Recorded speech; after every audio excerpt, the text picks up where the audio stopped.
जैसा कि सब लोगों ने सोचा था कि गोजो वापस आने वाला है और वैसा ही हुआ। गोजो वापस आ चुका है, लेकिन कहानी इतनी सिंपल नहीं है। गोजो वापस आ चुका है लेकिन कहानी में बहुत कुछ चेंजेस आ चुके हैं, जो कि आज हम इसी चैप्टर के अंदर पढ़ेंगे। तो चैप्टर की शुरुआत में हम देखते हैं कि यूजी सुकुना के हार्ट को क्रश करना चाहता था एंड उसी टाइम पे सुकुना भी अपना डोमेन एक्सपेंशन मूव यूज करने की सोचता है, लेकिन उसी समय उसे साइड में एक बॉडी दिखती है एंड वो होता है Gojo Satoru. And now finally हम गोजो को देखते हैं जो बैटलफील्ड में पहुंच चुका है। यही सुकुना ये सोचता है कि आखिर गोजो वापस कैसे आ गया। इस चीज को देखकर वो काफी घबरा जाता है, लेकिन सुकुना को अचानक से रियलाइज होता है कि असल में ये कौन है। उसी समय वो आगे बढ़ता है और यूजी को घूंसा मारते हुए कहता है कि तुम्हें कम आंकने के लिए मैं माफी मांगता हूँ। यही सुकुना को पता चल जाता है कि गोजो को लाने में यूटा का हाथ है। मतलब सुकुना को पता लग चुका है कि ये गोजो की बॉडी में यूटा है। उसने केंजाकू की टेक्निक को यूज किया है। नाउ फाइनली यूटा केंजाकू की टेक्निक को भी कॉपी कर लेता है एंड गोजो की बॉडी में अपना घर बसा लेता है। फिर हम फ्लैशबैक देखते हैं जिसमें यूटा डिसाइड करता है कि रीका केंजाकू की बॉडी को अपने अंदर लेकर उसकी कर्स टेक्निक को कॉपी कर लेगी,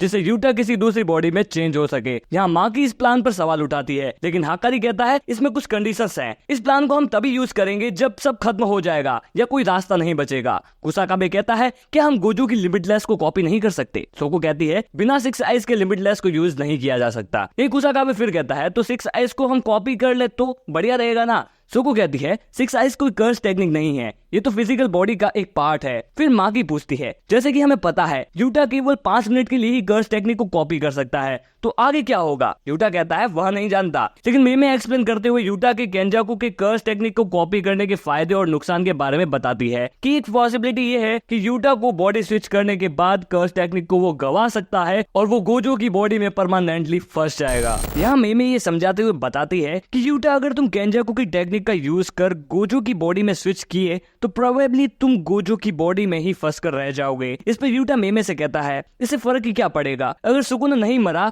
तो मैं अपनी बॉडी में भी नहीं रह पाऊंगा, तो लास्ट ऑप्शन तो यही है। पहले तो यूटा यही स्वीकार कर लेता है कि अगर उसने अपने सेंसे की बॉडी में जीवन भर भी रहना पड़ा तो वो उसे स्वीकार कर लेगा। इस पर कुसाकाबे सभी से कहता है कि प्लान तो अच्छा है, लेकिन क्या हम गोजो की डिसरेस्पेक्ट नहीं कर रहे। मतलब एक लेजेंडरी इंसान की डेड बॉडी को यूज करना अच्छा रहेगा। इस पर यूटा कहता है डिसरेस्पेक्ट से तुम्हारा क्या मतलब है, तुम्हारी डिसरेस्पेक्ट तब कहाँ गई थी जब तुमने हिस्ट्री के सबसे तगड़े सोर्सर से गोजो सेंसे को अकेले लड़ने भेज दिया था। क्या ये दुनिया केवल उन्हीं की है, हमें लोगों की परवाह नहीं है जो सारा जिम्मा केवल उन पर छोड़ दिया। इस पर माँ की उसे शांत करते हुए कहती है तुम्हें क्या लगता है कि गोजो की फिक्र सिर्फ तुम्हें ही थी, हमें नहीं। इस पर यूटा उन सभी से कहता है तो क्या गोजो सेंसे हमारे लिए इम्पोर्टेंट नहीं है, तुम लोगों ने दुनिया को संभालने का जिम्मा उनकी कंधों पर डाल दिया था, लेकिन अब किसी को आगे आना ही होगा और अगर अभी भी किसी को नहीं आना सुकुना से लड़ने तो मैं खुद ही उसे खत्म करने जाऊंगा। यहाँ सीन बदलते हैं, हम थोड़ा पास्ट का सीन देखते हैं जहाँ यूटा गोजो से कह देता है अगर वो सुकुना से बैटल में हारे तो वो उनका शरीर ले लेगा। इस पर गोजो कहता है